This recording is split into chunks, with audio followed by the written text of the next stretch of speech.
as a tech leader, right? What does a typical launch process at Google look like? It takes care of all the mishaps that could happen. Might sound funny. Trust me, it was very pressure situation when we had to deal with it, right? Big shock.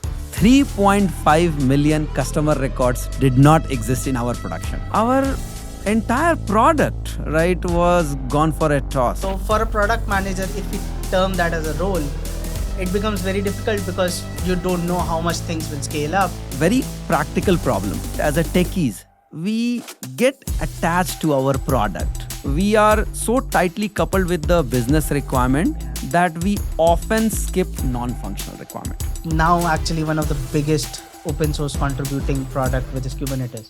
It becomes even more critical that when we get a right feedback, we should be able to start afresh if the product or market demands.